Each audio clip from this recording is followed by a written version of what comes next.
शहर की ठंडी सुबह थी।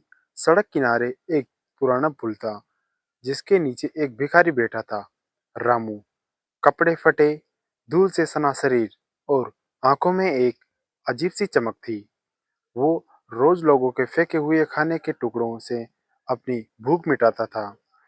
कोई उसे देखता भी नहीं था, जैसे वो इंसान नहीं, दीवार पर लगा कोई दाग हो। एक दिन उसने एक बच्चे को देखा जो रो रहा था क्योंकि उसका खिलौना नाले में गिर गया था।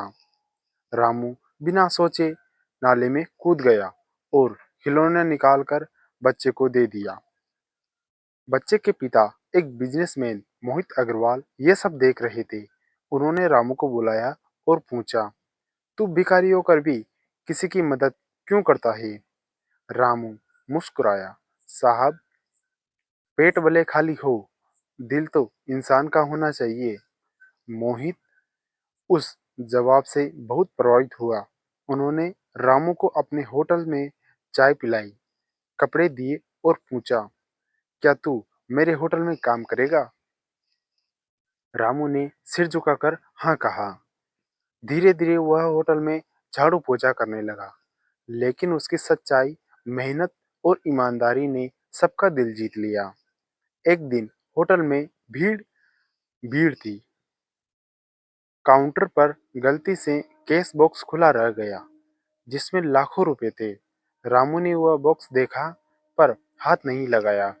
उसने जाकर तुरंत मैनेजर को बताया। सब लोग हैरान रह गए। कोई दूसरा होता तो भाग जाता। मोहित ने उसी दिन रामू को होटल का सुपरवाइजर बना दिया।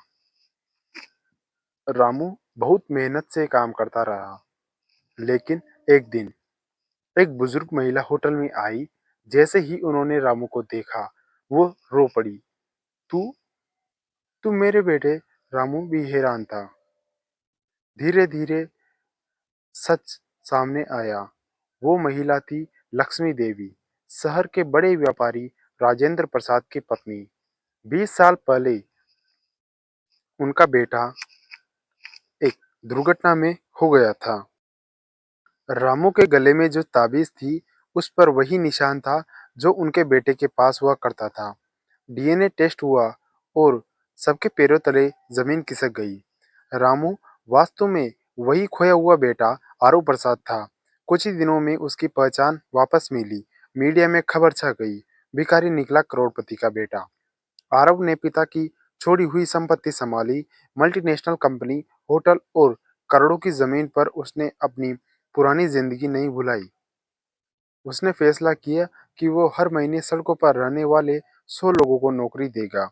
उसने नई शुरुआत फाउंडेशन बनाई।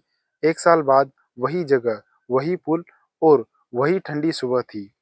रामू अब आरव फिर उसी जगह पर बैठा था, लेकिन इस बार उसके पास कारें और कैमरा थे। लोग फोटो खींच रहे थे। आरव ने हाथ उठाकर कहा, मैं आज भी वही भिखारी हूँ, बस हालात बदल गए। कभी कभी किस्मत हमें नीचे इसलिए गिराती है ताकि हम दूसरों का दर्द समझ सके। उसके शब्द सुनकर वहां मौजूद सबकी आंखें भर आई। एक रिपोर्टर ने पूछा, आपके जीवन की सबसे बड़ी सीख क्या है? आरव बोला, गरीबी बुरी नहीं होती, बुरा होता है उम्मीद छोड़ देना। आरव ने अपने होटल का नाम बदल दिया, होटल उम्मीद। वो जगह जहां हर गरीब को मुफ्त खाना और काम मिलता था। वो रोज शाम को बच्चों के साथ बैठकर कहानी सुनाता था, वही कहानी जो उसकी जिंदगी थी, और कहता, कभी खुद को छोटा मत समझो, एक दिन तुम्हारे पास भी वो होगा जो आज सपना लगता है। वो भिखारी जो एक वक्त सड़क पर भूखा सोता था, आज सैकड़ों गरीबों को रोज खाना खिलाता है। लोग कहते हैं वो आरव नहीं, भगवान का भेजा हुआ फरिश्ता है। दोस्तों, कैसी लगी आपको ये कहानी? अगर अच्छी लगी तो लाइक कमेंट करें और चैनल को सब्सक्राइब करके नोटिफिकेशन बेल ऑन करें ताकि ऐसी वीडियो आपको मिलती रहे। जय हिंद, जय भारत।